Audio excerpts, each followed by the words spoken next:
Balance sheet में मैंने आपको ऑलरेडी बताया कि दो नेचर के आइटम्स आएंगे, एक तो पर्सनल नेचर के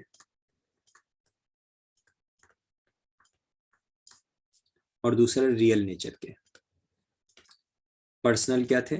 नेम से रिलेटेड जो थे, जिसमें जैसा कि आपका क्रेडिटर हो गया, वो एक पर्सनल अकाउंट है, डेटर एक पर्सनल अकाउंट है, कैपिटल एक पर्सनल अकाउंट है।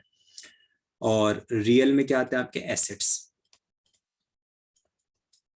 तो ये रियल। तो और बैलेंस शीट का फॉर्मेट की अगर मैं बात करूं तो बैलेंस शीट के दो तरह के फॉर्मेट होते हैं। एक होता है हॉरिजॉन्टल फॉर्मेट, एक होता है वर्टिकल फॉर्मेट। वर्टिकल फॉर्मेट मेरा ख्याल है अभी आपके सिलेबस में नहीं होगा, तो मैं सिर्फ हॉरिजॉन्टल फॉर्मेट ही आप लोगों को समझाऊंगा। हॉरिजॉन्टल का मीनिंग कौन बताएगा मुझे?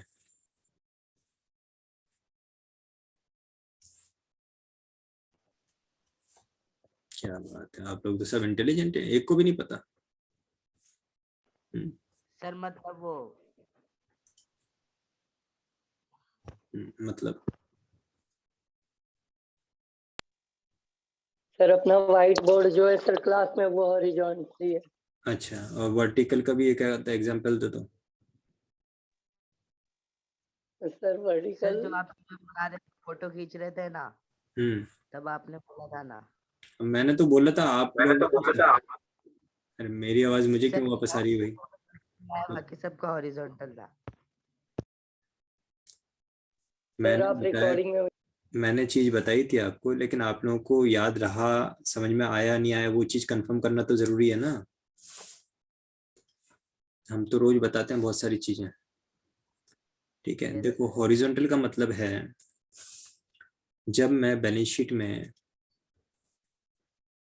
क्या हुआ, जब मैं बैलेंस शीट में लेफ्ट हैंड साइड पर लायबिलिटीज को लिखूं और राइट हैंड साइड पर एसेट्स को लिखूं।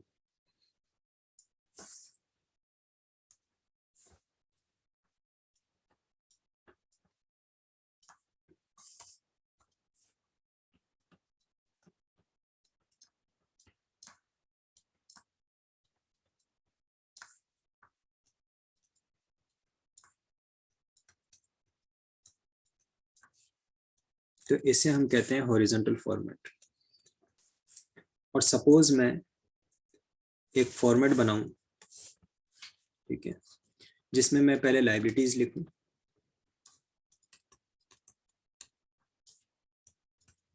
सारी लायबिलिटीज लिख के यहाँ टोटल कर दिया, उसके बाद में यहाँ लाइन यहाँ पे एसेट्स लिखे, सारे एसेट्स आ गए, और फिर यहाँ पे टोटल कर दिया। तो ये जो फॉर्मेट बना, पहले लायबिलिटीज और उसके नीचे एसेट्स, ये क्या है? ये वर्टिकल फॉर्मेट है। और जब मैंने लेफ्ट हैंड साइड पर लायबिलिटीज को लिखा है, राइट हैंड साइड पे एसेट्स को लिखा है, तो ये जो है ये आपका हॉरिजॉन्टल फॉर्मेट है। हेडिंग में हम क्या लिखेंगे? हेडिंग में हम लिखेंगे बैलेंस शीट,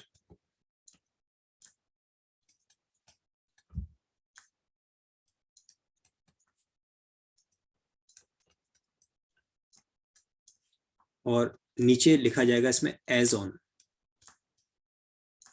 31 मार्च और वॉट एवर इज द जो भी डेट आ जाएगा। हम ट्रेडिंग अकाउंट पे या प्रॉफिट एंड लॉस अकाउंट पे क्या लिखते हैं? For the year ended.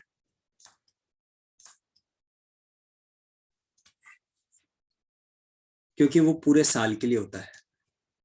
लेकिन बैलेंस शीट पे हम लिखते हैं एज ऑन, क्यों? क्योंकि बैलेंस शीट एक पर्टिकुलर डेट पे होती है। Balance sheet is prepared on a specified date. तो बैलेंस शीट पे हम लिखते हैं एज ऑन, जबकि हम जो trading profit and loss account था उस पर लिखते थे फॉर द ईयर एंडेड, क्योंकि वो पूरे साल के लिए होता था। जो हमने स्टार्टिंग में परचेज किया वो भी इसमें आता था, जो हमने एंड में परचेज किया वो भी आता था। बैलेंस शीट तो इस पर्टिकुलर डेट पे आपके पास मशीनरी कितने की है, बिल्डिंग आपके पास कितने की है, कैश बैलेंस आपके पास कितना है, इस पर्टिकुलर डेट पे आपके पास में एसेट्स की वैल्यू क्या है, इस पर्टिकुलर डेट में आपका कैपिटल कितना है, इस पर्टिकुलर डेट पे आपके क्रेडिटर्स को आपको कितना पे करना है, राइट। तो बैलेंस शीट हमेशा एक पर्टिकुलर डेट पे बनती है, इसलिए हम उसके लिए लिखते हैं एज ऑन। और जो trading profit and loss account है या फिर जिसको हम इनकम स्टेटमेंट कहते हैं, वो हमेशा पूरे साल के लिए बनता है, तो उसके लिए हम लिखते हैं फॉर द ईयर एंडेड। ये तो हो गया काम। अब एक टर्म होता है known as grouping and marshalling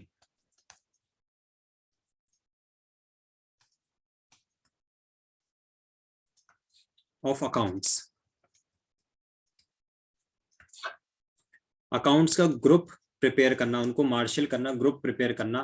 तो किस बेसिस पे ग्रुप बनाओगे? तो भाई देखो, करंट एसेट्स एक जगह लिख दो, नॉन करंट एसेट्स का एक ग्रुप बना दो, करंट एसेट का एक ग्रुप बना दो, नॉन करंट लाइबिलिटीज का एक ग्रुप बना दो, करंट लाइबिलिटीज का एक ग्रुप बना दो। तो ये क्या हो गया, आपने ग्रुप बना दिया। तो अब जैसे हमने करंट एसेट्स लिखने हैं, तो उसमें आपका स्टॉक भी होगा, और उसमें आपका डेटर्स भी होगा, उसमें बैंक बैलेंस भी होगा, उसमें कैश बैलेंस भी होगा, कैश इन हैंड। और नॉन करंट एसेट्स में plant machinery furniture fixture investments, ये सब चीजें होंगी। नॉन करंट लाइबिलिटी में आपका कैपिटल भी होगा, बैंक लोन भी होगा। करंट लाइबिलिटीज में आपके पास में क्रेडिटर्स होंगे, बैंक ओवरड्राफ्ट होगा। तो जब हमने एक ग्रुप बना दिए, तो इसको हम क्या बोलते हैं, ग्रुपिंग। और किस बेसिस पे ग्रुप बनाए हमने? उन आइटम्स के नेचर पे। जो करंट नेचर के आइटम्स थे उनको एक ग्रुप में डाल दिया, जो नॉन करंट नेचर के आइटम्स थे उसको दूसरे ग्रुप में डाल दिया। अब ग्रुपिंग करने के बाद में मार्शलिंग का क्या मीनिंग है? मार्शलिंग का मीनिंग है सीक्वेंस। सीक्वेंस डिसाइड करो। सीक्वेंस कैसे डिसाइड करें? तो देखो, मैंने नॉन करंट लाइबिलिटीज पहले लिखी हैं, तो एसेट साइड पे भी नॉन करंट एसेट्स पहले लिखो, और बाद में फिर आए current liability and current asset. ऐसा नहीं होना चाहिए कि यहां पे तो मैंने लिख दी नॉन करंट लाइबिलिटी और यहां पे सबसे ऊपर लिख दिया cash in hand. Cash in hand तो आप जानते हो कि करंट एसेट है। जब आपने लाइबिलिटी साइड पर नॉन करंट वाली आइटम्स को पहले लिखा है और करंट वाली आइटम्स को बाद के लिए रखा है, तो एसेट साइड पे भी आप नॉन करंट एसेट्स को पहले लिखो और करंट एसेट्स को भी बाद में लिखो। जब आप इस तरह का फॉर्मेट फॉलो करते हैं, कौन सा, कि नॉन करंट आइटम्स को पहले लिखना और करंट आइटम्स को बाद में लिखना, इसे हम कहते हैं ऑर्डर ऑफ, ध्यान से सुनना, ऑर्डर ऑफ परमानेंस। यानी परमानेंट वाली चीजें, नॉन करंट का मतलब परमानेंट वाली चीजें पहले और टेम्पररी वाली चीजें बाद में। करंट मतलब टेम्पररी, थोड़े टाइम के लिए, नॉन करंट यानी कि permanent. So order of permanence means where in a balance sheet current liabilities, where in a balance sheet non-current liabilities and non-current assets are mentioned on the top and the balance sheet ends on the current liabilities and current assets. This is known as order of permanence. Non-current वाली चीजें पहले लिखी जाती हैं और current वाली चीजें बाद में लिखी जाती हैं, इसे हम बोलते हैं order of permanence। यहां तक समझ में आया? कोई डाउट हो तो पूछिए। No doubt sir. अगर मैं बैलेंस शीट बनाते समय पहले करंट लाइबिलिटीज को लिखूं और यहां पे भी पहले मैं करंट एसेट्स को लिखूं और फिर बाद में नॉन करंट लाइबिलिटीज को लिखूं और इधर भी बाद में मैं नॉन करंट एसेट्स को लिखूं, यानी मैंने क्या कर दिया, मैंने बिल्कुल रिवर्स कर दिया। मैंने करंट वाली चीजों को पहले लिखा है, चाहे वो लाइबिलिटी साइड थी, एसेट साइड थी, मैंने करंट वाली आइटम्स पहले लिखी है, नॉन करंट वाली आइटम्स को बाद के लिए रखा है।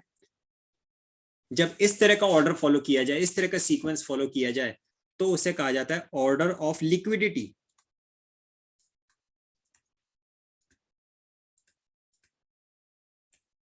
यानी लिक्विड वाली चीजें, करंट एसेट होते हैं, करंट लाइबिलिटीज होती हैं, लिक्विड होते हैं। लिक्विड का मतलब कैश में कन्वर्टेबल।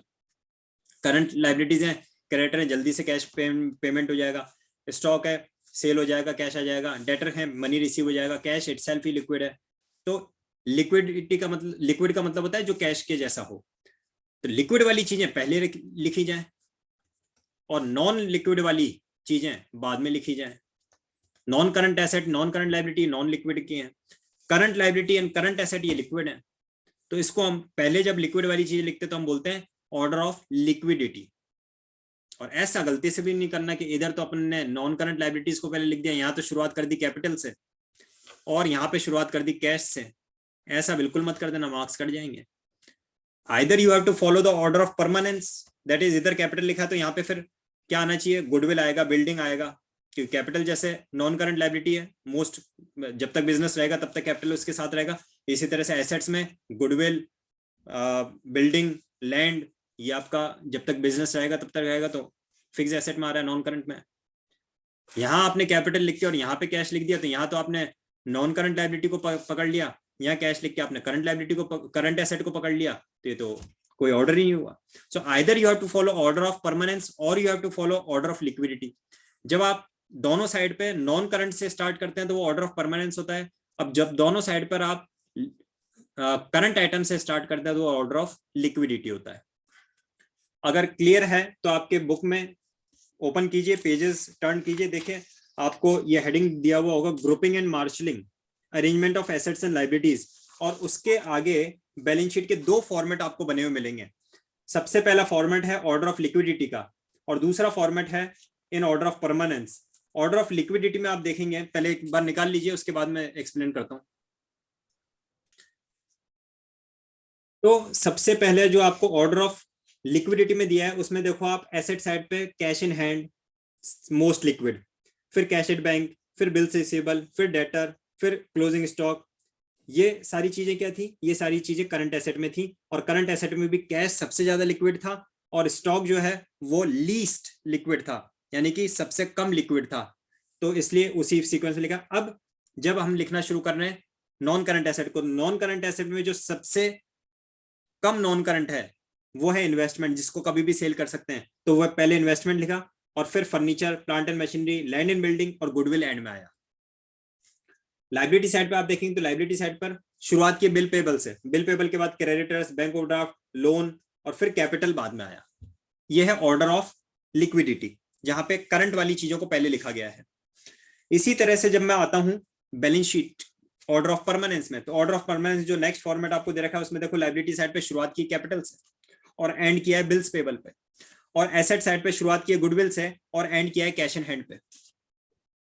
तो दोनों फॉर्मेट को आप देख लो और उसके हिसाब से आपको सीक्वेंस याद रहना चाहिए कि आइटम्स को हम जब लिखें बैलेंस शीट में, so either we have to follow order of permanence और we have to follow order of liquidity. कौन सी आइटम ज्यादा लिक्विड है, कौन सी आइटम कम लिक्विड है, उसके हिसाब से आपको नॉलेज में रहना चाहिए। So this is an overview of the balance sheet for today. Balance sheet में क्या लिखी जाती है, पर्सनल नेचर की और रियल नेचर की आइटम्स होती है। पर्सनल जो कि नेम से रिलेटेड है, जैसे कि डेटर और क्रेडिटर, कैपिटल, बैंक ओवरड्राफ्ट, ये सब चीजें, और रियल यानी कि एसेट से रिलेटेड है, ये सब चीजें बैलेंस शीट में आती हैं। और कैपिटल में क्या क्या एडलेस होते हैं, कैपिटल में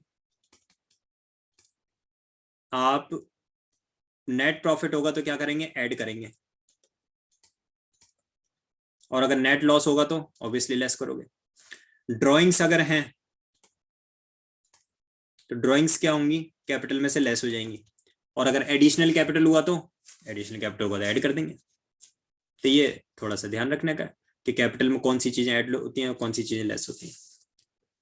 तो बस आज की क्लास को मैं यहीं पे स्टॉप कर रहा हूँ। फॉर्मेट आपको पढ़ने हैं, समझने हैं, कोई डाउट हो तो कल की क्लास में पूछना है।